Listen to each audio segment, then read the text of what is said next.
ସାଙ୍ଗମାନେ ଟିକେ ଚିନ୍ତା କର, ଜଣେ ବୁଢ଼ୀ ସ୍ତ୍ରୀ ଲୋକ ଯିଏ ଜୀବନ ସାରା ସବୁ ପରିସ୍ଥିତିରେ ତାଙ୍କ ସ୍ୱାମୀଙ୍କର ସବୁ କଥାରେ ହଁରେ ହଁ ମିଶାଇ ଚାଲୁଥିଲେ।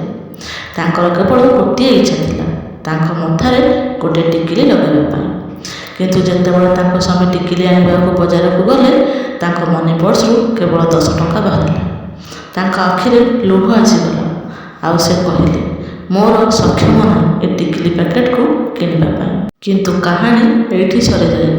ଆଗକୁ ଯାହା ହେଲା, ଗାଁର ସମସ୍ତଙ୍କ ଲୋକଙ୍କୁ କନ୍ଦେଇ ଦେଲା। ଆଉ ଏକ ଇତିହାସ ଲେଖିଦେଲା, ଯାହା ଆଜି ଯାଏ ଲୋକମାନେ ମନେ ପକାଉଛନ୍ତି। ଅସଲରେ କ'ଣ ସେ ଘଟଣା ଥିଲା, ଜାଣିବା ପାଇଁ ଏ କାହାଣୀ ଶେଷ ପର୍ଯ୍ୟନ୍ତ ନିହାତି ଶୁଣନ୍ତୁ। ସାଙ୍ଗମାନେ, ସୁରେନ୍ଦ୍ରପୁର ଗାଁ ମୁଣ୍ଡରେ ସୂର୍ଯ୍ୟକାନ୍ତ ତାଙ୍କର ସ୍ତ୍ରୀ ଚଞ୍ଚଳା ଦେବୀଙ୍କ ସହିତ ରହୁଥିଲେ। ସୂର୍ଯ୍ୟକାନ୍ତ, ଯିଏକି ଏବେ ତାଙ୍କୁ 68 ବର୍ଷ ହୋଇଗଲାଣି, କେବେ ସେ ଗାଁର ଜଣେ ପରିଶ୍ରମୀ କୃଷକ ଥିଲେ। ତାଙ୍କ ଜମିରେ ସୁନାର ଫସଲ ପରି ଫସଲ ସେ ଚାଷ କରୁଥିଲେ। ଗାଁର ଲୋକେ ଏସବୁ ଚାଷକୁ ଦେଖି ନିଜେ ବି ଚାଷ କରିବା ପାଇଁ ଇଚ୍ଛା କରୁଥିଲେ। କିନ୍ତୁ ବୟସ ଆଉ ଆର୍ଥିକ ଅବସ୍ଥା ଏବେ ଜମିଠାରୁ ନିଜକୁ ଦୂର କରିଦେଇଥିଲା। ତାଙ୍କ କୁଡ଼ିଆରେ ଗୋଟେ ପୁରୁଣା ପୋଖରୀ ଘାଟ ଆଉ କିଛି ମାଟିର ବାସନ, ତା ସହିତ ଗୋଟେ ଛୋଟ ଠାକୁରଙ୍କ ପୂଜାଘର ଥିଲା। ସେହିଠି ଚଞ୍ଚଳା ଦେବୀ ସବୁଦିନ ଦୀପ ଲଗାଉଥିଲେ। ସେହିଦିନ ସକାଳେ ଚଞ୍ଚଳା ଦେବୀ ଚୁଲିରେ ଚା ବନାଉଥିଲେ। ତାଙ୍କ ଶରୀର ବୟସଠାରୁ ଅଧିକ ଦୁର୍ବଳ ଲାଗୁଥାଏ, କିନ୍ତୁ ତାଙ୍କ ମନରେ ସେ ବହୁତ ଶାନ୍ତି ଥିଲେ। ଚଞ୍ଚଳା ଦେବୀ କହିଲେ, ହେଇଟି ଶୁଣୁଛ, ଚା ରେଡ଼ି ହୋଇଗଲା। ସେ ଧୀରେ କି କହିଲେ, ଗୋଟେ ମାଟିର ଗ୍ଲାସରେ ଚା ଛାଣୁଥିବା ବେଳେ। ସୂର୍ଯ୍ୟକାନ୍ତ ତାଙ୍କ ପୋଖରୀ ଘାଟରେ ବସି ଜମି ଆଡ଼କୁ ଦେଖୁଥିଲେ। ସେ ଜବାବ ଦେଲେ, ହଁ ଆସୁଛି। ଚଞ୍ଚଳା ଦେବୀଙ୍କ କଥାରେ ଗୋଟେ ବଡ଼ ଦୁଃଖ ଥିଲା, ଯେମିତି ସେ ଜମିର ତାଙ୍କ ଯୁବକ ଅବସ୍ଥାକୁ ମନେ ପକାଉଥିଲେ। କ'ଣ ଭାବୁଛ? ଚଞ୍ଚଳା ଦେବୀ ପଚାରିଲେ। ମୁରୁକି ହସିଲେ, କିଛି ନାହିଁ, ବାସ୍ ଭାବୁଥିଲି ଏଥର ଫସଲ ଭଲ ହେବ, ଅର୍ଜୁନକୁ ବି କିଛି ସାହାଯ୍ୟ ମିଳିଯିବ। ସୂର୍ଯ୍ୟକାନ୍ତ କହିଲେ, ଅର୍ଜୁନ? ଅର୍ଜୁନ ହେଉଛି ସୂର୍ଯ୍ୟକାନ୍ତଙ୍କ ଆଉ ଚଞ୍ଚଳା ଦେବୀଙ୍କ ଏକମାତ୍ର ପୁଅ ଥିଲେ। ଗାଁ ଜମିର ଚାଷ କରୁଥିବା ସହିତ ପାଖରେ ଛୋଟ ମୋଟ ବେପାର କରୁଥିଲେ। ତାଙ୍କ ବାହାଘର ରିୟାଙ୍କ ସହିତ ହୋଇଯାଇଥିଲା, ଯିଏ ସହରରେ ପଢ଼ା ଲେଖା କରିଥିଲେ। ରିୟାଙ୍କୁ ଗାଁର ଚାଲିଚଳନ ପୁରୁଣା କାଳିଆ ଲାଗୁଥିଲା। ସେ ସବୁବେଳେ ସୂର୍ଯ୍ୟକାନ୍ତ ଆଉ ତାଙ୍କ ସ୍ତ୍ରୀ ଚଞ୍ଚଳା ଦେବୀଙ୍କୁ ଦେଖେଇ ଶିଖେଇ କହୁଥିଲେ। ସେଥିପାଇଁ ସବୁବେଳେ ଘରେ ଅଶାନ୍ତି ଲାଗି ରହୁଥିଲା। ସେଦିନ ଦ୍ୱିପ୍ରହରରେ ଅଚାନକ ଚଞ୍ଚଳା ଦେବୀ ସୂର୍ଯ୍ୟକାନ୍ତକୁ କହିଲେ, ଶୁଣ, ଫେରିଗଲାଠାରୁ ଗୋଟେ ଟିକିଲି ପ୍ୟାକେଟ୍ ନେଇ ଆସିବ। ପୂଜା ପାଇଁ ସିନ୍ଦୁର ତ ଅଛି, କିନ୍ତୁ ମୋ ମନ ହେଉଛି ମୋ ମଥାରେ ଟିକିଲି ଲଗାଇବା ପାଇଁ। ସୂର୍ଯ୍ୟକାନ୍ତ ତାଙ୍କ ସ୍ତ୍ରୀ ଆଡ଼କୁ ଚାହିଁଲେ। ଚଞ୍ଚଳା ଦେବୀ କେବେ ବି ତାଙ୍କ ଇଚ୍ଛାକୁ କେବେ କୁହନ୍ତିନି। ତାଙ୍କର ଏ ଛୋଟ ଇଚ୍ଛାକୁ ଶୁଣିକି ସୂର୍ଯ୍ୟକାନ୍ତ ମନରେ ଖୁସି ହୋଇଗଲେ। ଆଉ ସେ କହିଲେ, ହଁ ଚଞ୍ଚଳା, ଆଜି ନେଇ ଆସିବି। ସେ କଥା ଦେଲେ। ଦ୍ୱିପ୍ରହର ବଜାରରେ ସୂର୍ଯ୍ୟକାନ୍ତ ଗାଁର ଫେରିବାକୁ ବାହାରି ତା ଠେଲାରେ ଧରି ଛିଡ଼ା ହୋଇଥିଲେ। ତାଙ୍କ ଠେଲାରେ ରଙ୍ଗ ବେରଙ୍ଗର ଟିକିଲି, ଚୁଡ଼ି ଆଉ ଛୋଟ ମୋଟ ଜିନିଷ ଥାଏ। ସୂର୍ଯ୍ୟକାନ୍ତ ଗୋଟେ ଲାଲ ରଙ୍ଗର ଟିକିଲି ପସନ୍ଦ କଲେ। ପସନ୍ଦ କରିସାରି ପଚାରିଲେ, ଏ ଟିକିଲି ପ୍ୟାକେଟ୍ କେତେ ଟଙ୍କା? 20 ଟଙ୍କା, ରାହୁଲ କହିଲେ। ସୂର୍ଯ୍ୟକାନ୍ତ ତାଙ୍କ ମନି ପର୍ସ ଖୋଲିଲେ। ଦେଖିଲେ ତାଙ୍କ ମନି ପର୍ସରେ କେବଳ 10 ଟଙ୍କା ଅଛି। ସେ ଭାବିଲେ, ଅର୍ଜୁନ ରିୟାଙ୍କଠାରୁ କିଛି ପଇସା ମାଗି ନେବେ। ସେ ଘରକୁ ଫେରି ଆସିଲେ।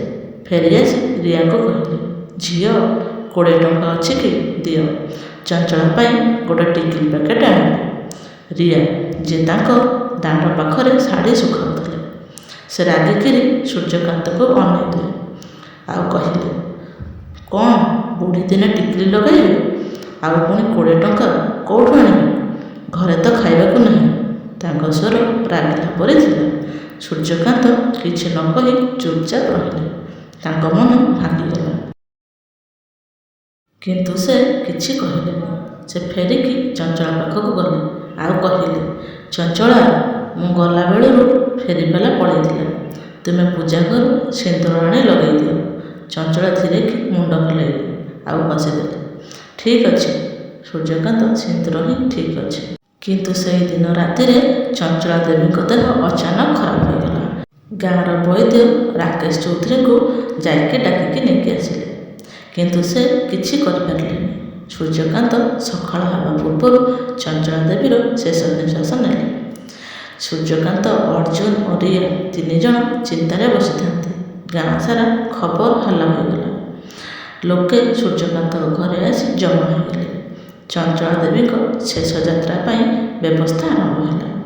ଗାଁରେ ପରମ୍ପରା ଥିଲା, ସଧବା ସ୍ତ୍ରୀ ଲୋକ ମରିଗଲେ କନ୍ୟା ବେଶ ପରି ସଜା ହେବ। ରିୟା ବୋଧେ ତାଙ୍କ ବ୍ୟବହାର ପାଇଁ ପଶ୍ଚାତାପ କରୁଥିଲେ। ସେ ଚଞ୍ଚଳା ଦେବୀଙ୍କ ମଥାରେ ଗୋଟେ ଟିକିଲି ଲଗାଇଦେଲେ। କିନ୍ତୁ ଯେତେବେଳେ ସୂର୍ଯ୍ୟକାନ୍ତ ଏସବୁ ଦେଖିଲେ, ତାଙ୍କ ଆଖି ଲୁହରେ ଭରି ହୋଇଯାଇଥାଏ। ସେ ଟିକିଲିକୁ କାଢ଼ି ଫୋପାଡ଼ି ଦେଲେ।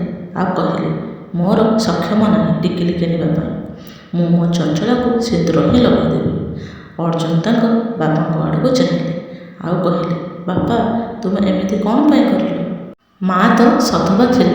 ସୂର୍ଯ୍ୟକାନ୍ତ ଗୋଟେ ଦୀର୍ଘ ନିଶ୍ୱାସ ନେଲେ। ଆଉ କହିଲେ, ଅର୍ଜୁନ, ତୋ ମା'ର ସବୁ ଇଚ୍ଛାକୁ ମୁଁ ପୂରା କରିଲି। କିନ୍ତୁ ତା'ର ଟିକିଲି ପିନ୍ଧିବା ଇଚ୍ଛା ଅଧାରେ ରହିଗଲା। ମୁଁ ତାକୁ ଏବେ ସେହି ସିନ୍ଦୂର ଲଗାଇଦେବି, ଯାହା ସେ ବଞ୍ଚିଥିବା ବେଳେ ଲଗାଉଥିଲେ। ସୂର୍ଯ୍ୟକାନ୍ତ ଯାଇ ତାଙ୍କ ପୂଜା ଘରୁ ସିନ୍ଦୂର ଆଣି ତାଙ୍କ କାନ୍ଧରେ ନେଇ ଗାଁର ଶ୍ମଶାନ ଆଡ଼କୁ ଚାଲିଲେ। ଗାଁର ସବୁ ଲୋକ ଯେ ଏସବୁକୁ ଦେଖୁଥିଲେ। ସୂର୍ଯ୍ୟକାନ୍ତ ଚଞ୍ଚଳା ଦେବୀ ମଥାରେ ସିନ୍ଦୂର ଲଗାଇଥିଲେ, ସେ ଟିକିଲିକୁ କାଢ଼ିକି, ଯାହା ରିୟା ଲଗାଇ ଦେଇଥିଲେ। ଏ ସିନ୍ଦୂର କେବଳ ଗୋଟେ ନାଲି ରଙ୍ଗ ନଥିଲା। ଏ ତାଙ୍କର ପ୍ରେମ, ଭଲ ପାଇବା ଆଉ ଏକା ସାଙ୍ଗରେ ରହିବା ଏତେ ଦିନର ବଳିଦାନର ପ୍ରତୀକ ଥିଲା, ଯାହା ସେ ଦୁଇଜଣଙ୍କ ପାଇଁ ନେଇଥିଲେ। ସୂର୍ଯ୍ୟକାନ୍ତ ଏବେ ଚଞ୍ଚଳା ଦେବୀଙ୍କ ପ୍ରେମକୁ ଦେଖି ଭାବୁକ ହୋଇଯାଇଥିଲେ। ସୁରେନ୍ଦ୍ରପୁର ଗାଁର ପବନ ଯେମିତି ଗୋଟିଏ ଅଲଗା ପ୍ରକାରର ଚୁପ୍ ଥିଲା। ଚଞ୍ଚଳା ଦେବୀଙ୍କ ଶବକୁ ଶ୍ମଶାନକୁ ନେଇଗଲା ବେଳେ ସୂର୍ଯ୍ୟକାନ୍ତଙ୍କ ଆଖିରେ ଲୁହ ଧାର ଧାର ହୋଇ ଛୁଟୁଥାଏ। କିନ୍ତୁ ତାଙ୍କ ପାଦ ସ୍ଥିର ଥିଲା। ଗାଁର ଲୋକେ ଯିଏ ତାଙ୍କ ପଛରେ ଚାଲୁଥିଲେ, ସେମାନେ ଚୁପ୍ ଥିଲେ। ଶ୍ମଶାନରେ ଯେତେବେଳେ ଚଞ୍ଚଳା ଦେବୀଙ୍କ ଶବକୁ ନିଆଁ ଦିଆଗଲା, ସେତେବେଳେ ସୂର୍ଯ୍ୟକାନ୍ତ ଚୁପ୍ ଛିଡ଼ା ହୋଇଥିଲେ। ତାଙ୍କ ଆଖିରେ ଲାଲ ଥିଲା, କିନ୍ତୁ ମୁହଁ ଶାନ୍ତ ଥିଲା। ଗାଁର ମୁଖିଆ ରଘୁନାଥ ସୂର୍ଯ୍ୟକାନ୍ତଙ୍କ କାନ୍ଧରେ ହାତ ରଖି କହିଲେ, ସୂର୍ଯ୍ୟକାନ୍ତ, ଚଞ୍ଚଳା ଦେବୀ ଏବେ ଭଗବାନଙ୍କ ପାଖରେ ଅଛନ୍ତି। ତୁମେ ତାଙ୍କୁ ସତ ମନରେ ବିଦା କରିଲ। ସୂର୍ଯ୍ୟକାନ୍ତ ଏକଥା ଶୁଣି କେବଳ ମୁଣ୍ଡ ହଲାଇଲେ। ତାଙ୍କ ମନରୁ ଗୋଟିଏ କଥା ବାର ବାର ଆସୁଥାଏ, ମୁଁ ତୁମ ପାଇଁ ଟିକିଲି ପକେଟ କିଣିପାରିଲିନି, ତୁମର ଶେଷ ଇଚ୍ଛାକୁ ପୂରା କରିପାରିଲିନି। ଚଞ୍ଚଳା ଦେବୀଙ୍କ ଶବଦାହ କରି ଘରକୁ ଫେରିବା ପରେ ସୂର୍ଯ୍ୟକାନ୍ତ ନିଜକୁ ଚଞ୍ଚଳା ଦେବୀ ପୂଜା ଘରେ କବାଟ ବନ୍ଦ କରିଦେଲେ, ଯେଉଁଠି ଚଞ୍ଚଳା ଦେବୀ ସବୁଦିନ ସକାଳେ ଦୀପ ଲଗାନ୍ତି। ଏବେ କେବଳ ଚୁପ୍ ଥିଲେ ସୂର୍ଯ୍ୟକାନ୍ତ। ସିନ୍ଦୂରର ଛୋଟ ଡବାକୁ ଉଠାଇଲେ, ଆଉ ସେ ସିନ୍ଦୂର ଡବାକୁ ଛାତିରେ ମାଡ଼ି ବସି ଧରିଲେ। ଏ ସେହି ସିନ୍ଦୂର ଥିଲା, ଯାହା ଚଞ୍ଚଳା ଦେବୀ ତାଙ୍କ ଶେଷ ଦିନ ଲଗାଇଥିଲେ। ଅର୍ଜୁନ, ରିୟା ବି ଘରେ ଥିଲେ, କିନ୍ତୁ ଦୁଇଜଣ ଭିତରେ ଗୋଟିଏ ଅଲଗା ପ୍ରକାରର ଦୂରତା ଥାଏ। ରିୟାଙ୍କ ଚେହେରା ଲଜ୍ଜା, ଅପରାଧରେ ଭରିଯାଇଥିଲା। ସେ ଚଞ୍ଚଳା ଦେବୀଙ୍କ ମୁଣ୍ଡରେ ଟିକିଲି ଲଗାଇ ଦେଇଥିଲେ, ଏ ଭାବିକି ସେ ତାଙ୍କ କରିଥିବା କଟୁ ଶବ୍ଦର ପ୍ରାୟଶ୍ଚିତ୍ତ କରିଦେବେ। କିନ୍ତୁ ସୂର୍ଯ୍ୟକାନ୍ତଙ୍କ ଟିକିଲି କାଢ଼ି ଦେଇ ସିନ୍ଦୂର ଲଗାଇଦେବା ତାଙ୍କୁ ଗୋଟେ ଯେମିତି କଟା ଘାରେ ଚୂନ ଲଗାଇଲା ପରି ଲାଗୁଥିଲା। ଅର୍ଜୁନ ରିୟାଙ୍କୁ କହିଲେ, ତୁମେ ମା'ଙ୍କୁ ଟିକିଲି କ'ଣ ପାଇଁ ଲଗାଇଦେଲ? ତୁମେ ଜାଣିଥିଲ କି ବାପା ଏସବୁ ସହିପାରିବେନି ବୋଲି? ରିୟା ମୁଣ୍ଡ ତଳକୁ କରିଦେଲେ। ମୋତେ ଲାଗିଲା ବୋଧେ ମୋର କରିଥିବା ଏମିତି କଥାର କିଛି ପ୍ରାୟଶ୍ଚିତ୍ତ କରିପାରିବି। ମୁଁ ମା'ଙ୍କୁ କେବେ ବି ସମ୍ମାନ ଦେଇନି ଅର୍ଜୁନ, ସବୁବେଳେ ଗୋଟିଏ ବୋଝ ବୋଲି ଭାବିଛି। ଏକଥା ଅର୍ଜୁନ ଶୁଣିକି ଗୋଟିଏ ଦୀର୍ଘ ନିଶ୍ୱାସ ନେଲେ।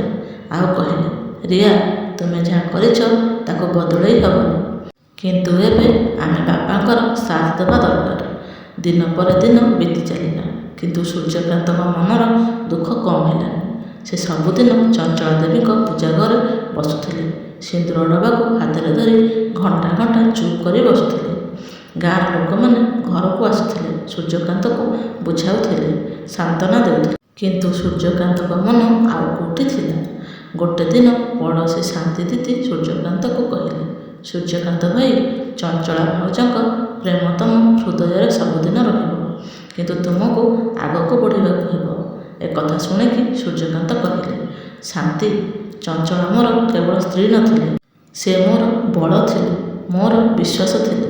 କିନ୍ତୁ ମୁଁ ତାଙ୍କର ଗୋଟେ ଛୋଟ ଇଚ୍ଛାକୁ ପୂରା କରିପାରିଲିନି। ଏବେ ମୁଁ ଚାହୁଁଛି ଚଞ୍ଚଳାର ସ୍ମୃତିକୁ ଏ ଗାଁରେ ଅମର କରିଦେବି। ଶାନ୍ତି ଦିଦି ବହୁତ ଉତ୍ସାହ ହୋଇ ପଚାରିଲେ। କେମିତି ଭାଇ? ସୂର୍ଯ୍ୟକାନ୍ତ କହିଲେ। ମୁଁ ତାଙ୍କ ନାମରେ ଗୋଟେ ଛୋଟ ପ୍ରତିମୂର୍ତ୍ତି ବନେଇବି, ଯେଉଁଠି ସବୁ ସଧବା ସ୍ତ୍ରୀଲୋକ ସିନ୍ଦୁର ଲଗାଇ ପାରିବେ ଆଉ ପ୍ରେମର ଗୋଟେ ପ୍ରତୀକ ଦେଖିପାରିବେ। ରଘୁନାଥ ଚୌଧୁରୀ ପଞ୍ଚାୟତ ସୂର୍ଯ୍ୟକାନ୍ତଙ୍କ ଗାଁରେ ଚାହାକୁ ସମର୍ଥନ କଲେ। ଗାଁର ଲୋକେ ମିଶିକି ଚାନ୍ଦା ଗୋଟେଇବା ଆରମ୍ଭ କରିଦେଲେ। ଅର୍ଜୁନ ବି ତାଙ୍କ ବେପାରରୁ କିଛି ପଇସା ଯୋଗାଡ଼ କଲେ। କିନ୍ତୁ ରିୟା, ଯିଏ ଏପର୍ଯ୍ୟନ୍ତ ଚୁପ୍ ଥିଲେ, ସେ ସୂର୍ଯ୍ୟକାନ୍ତଙ୍କ ସାମ୍ନାରେ ଆସି କହିଲେ, ବାପା, ମୁଁ ଏ ପ୍ରତିମୂର୍ତ୍ତି ବନାଇବା ପାଇଁ ଆଜି ଯାଏ ଯାହା ବି ପଇସା ମୋ ପାଖରେ ସଞ୍ଚୟ କରି ରଖିଛି ସେ ସବୁକୁ ଦେବାକୁ ଚାହୁଁଛି। ସୂର୍ଯ୍ୟକାନ୍ତ ରିୟା ଆଡ଼କୁ ଚାହିଁଲେ। ଦେଖିଲେ ରିୟାଙ୍କ ଆଖିରେ ପଶ୍ଚାତାପ ସଫା ସଫା ଦେଖାଯାଉଥିଲା। ସେ କହିଲେ, ଝିଅ, ପଇସା ନୁହେଁ, ତୁମର ମନ ଦରକାର। ଚଞ୍ଚଳା କେବେ ବି ପଇସା ଚିନ୍ତା କରିନଥିଲେ। ସେ ଚାହୁଁଥିଲେ ଆମେ ସମସ୍ତେ ଜଣେ ଜଣଙ୍କର ସମ୍ମାନ କରୁ। ରିୟାଙ୍କ ଆଖିରେ ଲୁହ ଆସିଗଲା ଆଉ କହିଲେ, ବାପା, ମୁଁ ମାଆଙ୍କୁ କେବେ ବି ବୁଝିପାରିନଥିଲି। ମୁଁ ସବୁବେଳେ ଦେଖେଇ ଶିଖେଇ କହିଛି, କିନ୍ତୁ ଏବେ ମୁଁ ଚାହୁଁଛି ମୁଁ ତାଙ୍କ ସ୍ମୃତିକୁ ମନରେ ବସେଇକି ରଖିବି। ମୋତେ କ୍ଷମା କରିଦିଅ। ସୂର୍ଯ୍ୟକାନ୍ତ ରିୟାଙ୍କ ହାତ ଧରିଲେ ଆଉ କହିଲେ, ଚଞ୍ଚଳା ସବୁବେଳେ ତୁମକୁ ତାଙ୍କ ଝିଅ ବୋଲି ଭାବୁଥିଲେ, କେବେ ବି ତୁମ ଉପରେ ରାଗି ନାହାନ୍ତି। କିଛି ମାସ ଭିତରେ ଗାଁ ମଝିରେ ଗୋଟେ ଛୋଟ ପ୍ରତିମୂର୍ତ୍ତି ତିଆରି ହୋଇଗଲା। ଇଏ ଏକ ସାଧାରଣ ଭଳି ମୂର୍ତ୍ତି ଥିଲା। ସେଠି ଗୋଟେ ପଥରରେ ଲେଖା ହୋଇଥିଲା, ଚଞ୍ଚଳା ଦେବୀଙ୍କ ସ୍ମୃତିରେ ପ୍ରେମ ଆଉ ଭଲ ପାଇବାର ଇତିହାସ। ସେହି ପ୍ରତିମୂର୍ତ୍ତି ଆଗରେ ଗୋଟେ ମନ୍ଦିର ଥିଲା, ଯେଉଁଠି ଗୋଟେ ସିନ୍ଦୁର ଡବା ରଖାଯାଇଥିଲା। ସବୁ ସଧବା ସ୍ତ୍ରୀଲୋକ ଯିଏ ସେଇଠିକୁ ଆସୁଥିଲେ ସିନ୍ଦୁର ଲଗାଉଥିଲେ ଆଉ ତାଙ୍କ ସ୍ୱାମୀଙ୍କର ଅଧିକ ଦିନ ଆୟୁଷ ପାଇଁ ପ୍ରାର୍ଥନା କରୁଥିଲେ। ଯେଉଁଦିନ ଉଦ୍ଘାଟନ ହେବ ସେହିଦିନ ସୂର୍ଯ୍ୟକାନ୍ତ ପ୍ରଥମେ ସିନ୍ଦୁର ଲଗାଇଲେ। ତାଙ୍କ ଆଖି ପୁଣି ଲୁହରେ ଛଳଛଳ ହୋଇଯାଇଥିଲା। କିନ୍ତୁ ସେ ଏଥର ତାଙ୍କ ମନରେ ଗୋଟିଏ ଶାନ୍ତି ଥିଲା। ଗାଁର ସବୁ ଲୋକେ ସେଇଠି ଠୁଳ ହୋଇଥିଲେ। ଆଉ ରଘୁନାଥ ଚୌଧୁରୀ କହିଲେ, ସୂର୍ଯ୍ୟକାନ୍ତ ଆଉ ଚଞ୍ଚଳା ଦେବୀଙ୍କ ପ୍ରେମ କାହାଣୀ ଆମ ଗାଁର ଗହଣା। ଏ ପ୍ରତିମୂର୍ତ୍ତି ଆମକୁ ଶିକ୍ଷା ଦେଉଛି ଯେ ଭଲ ପାଇବା ପଇସାରୁ ନୁହେଁ, ହୃଦୟରୁ ହୋଇଥାଏ। ରିୟା ବି ଏ ପ୍ରତିମୂର୍ତ୍ତି ପାଖରେ ନମସ୍କାର ହେଲେ। ଚଞ୍ଚଳା ଦେବୀଙ୍କ ଫଟୋକୁ ଦେଖିଲେ ଆଉ ମନେ ମନେ କହିଲେ, ମା, ମୁଁ ତୁମକୁ ହରାଇବା ପରେ ତୁମର ମହତ୍ଵ ଜାଣିପାରିଲି। ଏବେ ମୁଁ ଆପଣଙ୍କୁ କଥା ଦେଉଛି କି ଆପଣଙ୍କର ସୂର୍ଯ୍ୟକାନ୍ତକୁ ଏକା କେବେ ଛାଡ଼ିବେନି। ଅର୍ଜୁନ ତାଙ୍କ ବାପାଙ୍କୁ କୁଣ୍ଢେଇ ପକାଇଲେ ଆଉ କହିଲେ, ବାପା, ଏବେ ମାଆଙ୍କ ଆତ୍ମା ଏବେ ଶାନ୍ତିରେ ଥିବ। ଆପଣ ତାଙ୍କ ସ୍ମୃତିକୁ ଅମର କରିଦେଲେ। ସମୟ ବିତି ଚାଲିଲା। ସୁରେନ୍ଦ୍ରପୁର ଗାଁରେ ଚଞ୍ଚଳା ଦେବୀଙ୍କ ପ୍ରତିମୂର୍ତ୍ତି ଏକ ତୀର୍ଥସ୍ଥଳୀ ହୋଇଗଲା। ନୂଆ ନୂଆ ବାହା ହୋଇଥିବା ସ୍ତ୍ରୀଲୋକ ସେଠିକୁ ଆସୁଥିଲେ ସିନ୍ଦୁର ଲଗାଇବା ପାଇଁ। ଆଉ ବୁଢ଼ୀ ସ୍ତ୍ରୀଲୋକମାନେ ତାଙ୍କ ବୟସ ଥିବା ସମୟକୁ ମନେ ପକାଉଥିଲେ। ସୂର୍ଯ୍ୟକାନ୍ତ ସବୁଦିନ ସକାଳେ ସେହି ପ୍ରତିମୂର୍ତ୍ତି ପାଖକୁ ଯାଉଥିଲେ, ଯାଇକି ସିନ୍ଦୁର ଲଗାଉଥିଲେ। ତାଙ୍କ ମୁହଁରେ ଏବେ ଶାନ୍ତି ଥିଲା। ରିୟା ତାଙ୍କ ବ୍ୟବହାରକୁ ସମ୍ପୂର୍ଣ୍ଣ ଭାବରେ ବଦଳାଇଥିଲେ। ସେ ଏବେ ଗାଁ ସ୍ତ୍ରୀଲୋକଙ୍କ ସହିତ ମିଶି କାମ କରୁଥିଲେ ଆଉ ସୂର୍ଯ୍ୟକାନ୍ତଙ୍କ ଧ୍ୟାନ ରଖୁଥିଲେ। ସେ ଅର୍ଜୁନଙ୍କ ସହିତ ମିଶିକି ଗୋଟେ ଛୋଟ ସ୍କୁଲ ଆରମ୍ଭ କଲେ, ଯେଉଁଠି ଗାଁର ଝିଅମାନଙ୍କୁ ପଢ଼ାଯାଉଥିଲା। ସେ ସେହି ସ୍କୁଲର ନାମ ରଖିଥିଲେ ଚଞ୍ଚଳା ଦେବୀ ବିଦ୍ୟା ମନ୍ଦିର। ଗୋଟେ ଦିନ ସୂର୍ଯ୍ୟକାନ୍ତ ରିୟା ଅର୍ଜୁନଙ୍କୁ ଡକାଇଲେ ଆଉ କହିଲେ, ପୁଅ, ମୋ ଝିଅ, ତୁମେ ଦୁଇଜଣ ମୋ ଚଞ୍ଚଳାର ସ୍ମୃତିକୁ ବଞ୍ଚାଇ ରଖିଲ। ଏବେ ମୁଁ ଶାନ୍ତିରେ ମୋ ଶେଷ ନିଶ୍ୱାସ ନେଇପାରିବି। ରିୟା କାନ୍ଦିକି କହିଲେ, ବାପା, ଆପଣ ଏବେ ଆମକୁ ଛାଡ଼ିକି ଯାଇପାରିବେନି। ତୁମେ ବି ମାଆଙ୍କ ପରି ଆମ ପାଇଁ ଅମୂଲ୍ୟ। ସୂର୍ଯ୍ୟକାନ୍ତ ହସିକିରି କହିଲେ, ଚଞ୍ଚଳା ମୋ ସହିତ ସବୁବେଳେ ଅଛି, ସବୁ ସମୟରେ। ଆଉ ଏବେ ତୁମେ ଦୁଇଜଣ ବି ମୋ ସହିତ ଅଛ। ଏକଥା କହିକି ସବୁଦିନ ପାଇଁ ସୂର୍ଯ୍ୟକାନ୍ତ ଆଖି ବନ୍ଦ କରିଦେଲେ। ସୁରେନ୍ଦ୍ରପୁର ଗାଁରେ ସୂର୍ଯ୍ୟକାନ୍ତଙ୍କ ଚଞ୍ଚଳା ଦେବୀଙ୍କ ପ୍ରେମ କାହାଣୀ ଗୋଟିଏ ଇତିହାସ ହୋଇଗଲା। ସବୁ ବର୍ଷ ପ୍ରତିମୂର୍ତ୍ତି ପାଖରେ ଗୋଟିଏ ମେଳା ବସୁଥିଲା, ଯେଉଁଠି ଲୋକମାନେ ସିନ୍ଦୁର ଲଗାଉଥିଲେ ଆଉ ପ୍ରେମ କାହାଣୀ କହୁଥିଲେ।